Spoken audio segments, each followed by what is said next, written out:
अभी कुछ दिन पहले आप सभी ने एक घटना सुनी होगी कि बुजुर्ग दंपत्ति दोनों के दोनों घर में मृत पाए गए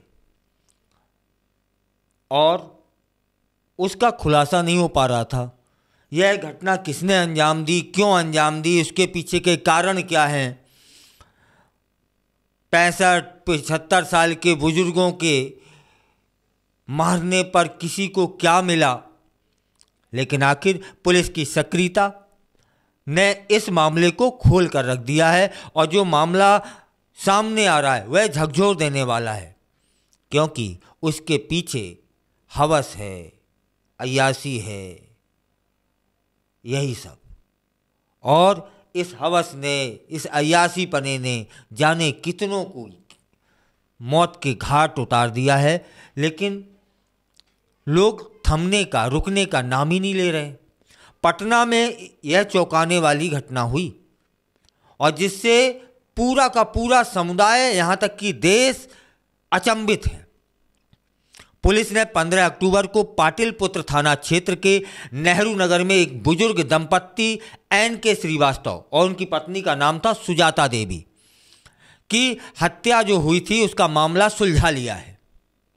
इस मामले की गहराई में जाने पर पता चलता है कि यह एक अवैध संबंध और विश्वासघात का मामला था, जिसने एक भयानक त्रासदी का रूप ले लिया।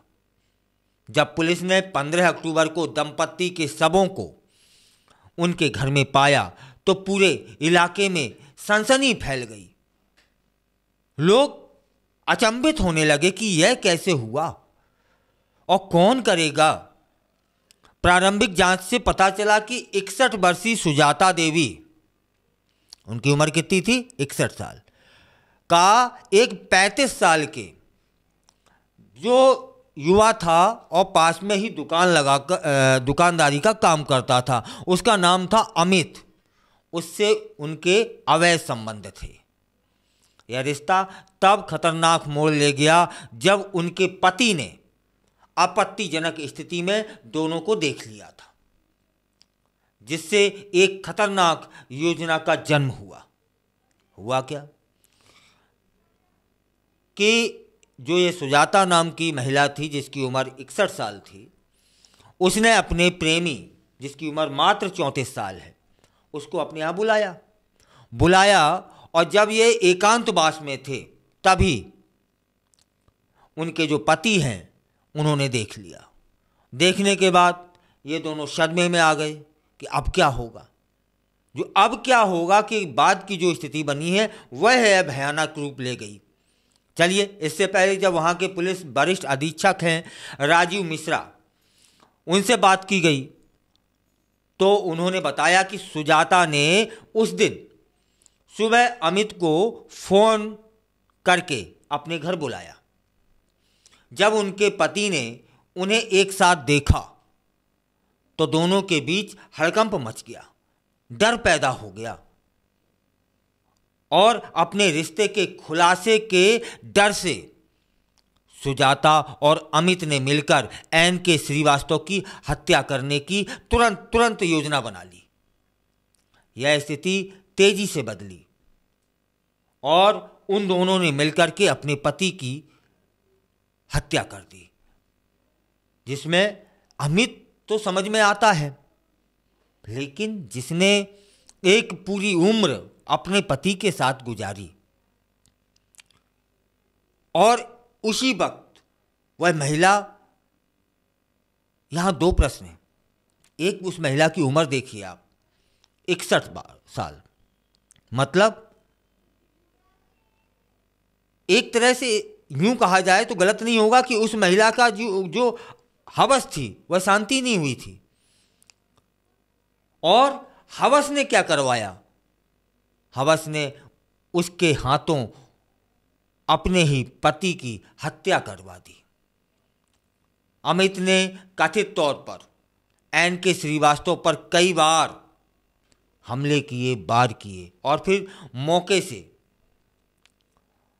वह भागना चाहता था, लेकिन प्रकृति को तो और कुछ मंजूर था। सुजाता, उसके दिमाग में आया कि सुजाता ये जीवित है तो यह राज कभी ना कभी खोल देगी। अमित डर गया कि यह राज खुल सकता है, मुझे सजा मिल सकती है, इसलिए उसने सुजाता पर भी हमला कर दिया। किस समय? जिस समय किचन में सुजाता उस चाकू को साफ कर रही थी जिसमें खून लगा हुआ था। उसी समय यह अमित पीछे से जाता है और सुजाता पर हमला कर देता है। किचन में सुजाता क्यों गई थी? किचन में सुजाता इसलिए गई थी क्योंकि उसे सबूत नष्ट करने थे। तभी अमित पीछे से जाता है और उसको भी खत्म कर देता है। इस दहशत भरे कृत्य के बाद अमित ने दंपत्ति के घर से क्या किया मालूम है आपको? आभूषण और अन्य मूल्यवान जो सामान थे वह चुरा लिए, फिर वहां से भाग गया। उसके बाद इन चोरी किए गए सामानों को उसने बेचा और नगद राशि इकट्ठी कर ली। वह लमसम पुलिस के अनुसार 1 लाख है।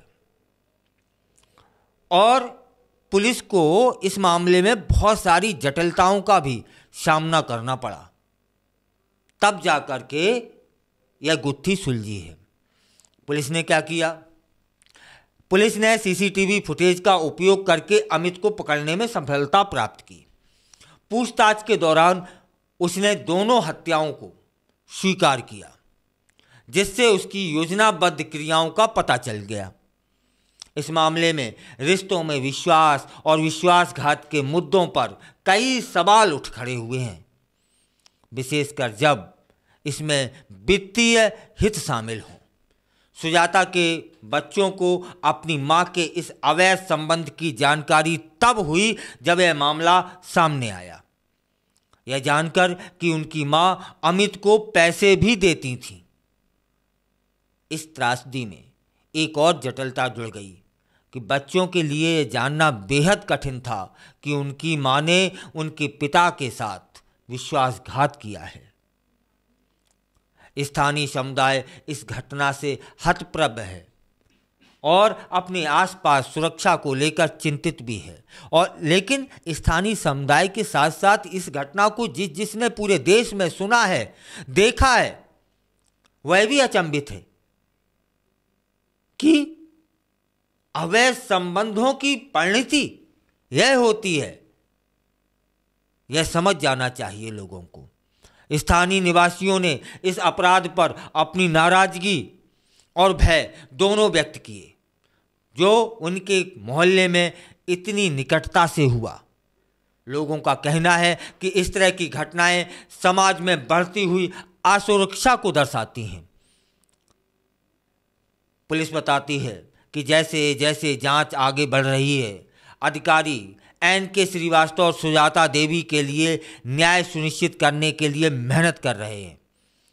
यह मामला न केवल अवैध रिश्तों के मुद्दों को उजागर कर रहा है, बल्कि घरेलू हिंसा और इसके भयानक परिणामों के बारे में जागरूकता बढ़ाने की आवश्यकता पर भी जोर दे रहा है।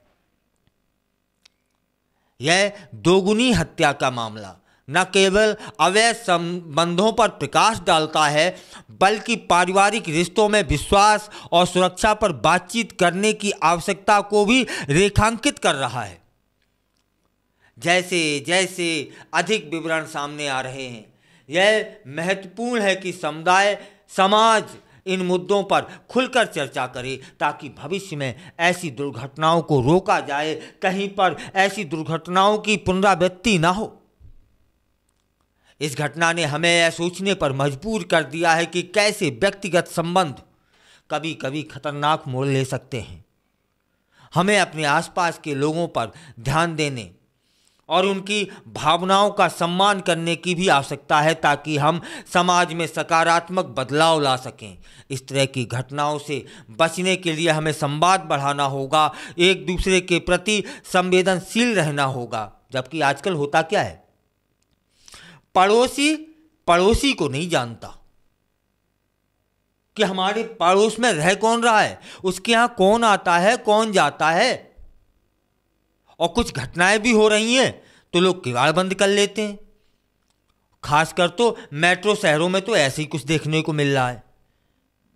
कहने का तात्पर्य है कि हमें समाज के साथ जितना अधिक जुड़ाव रखना है, जिससे कम से कम इस तरह की घटनाओं को या इस तरह के जो विवरण हैं उसे समाज पड़ोसी जान तो पाए।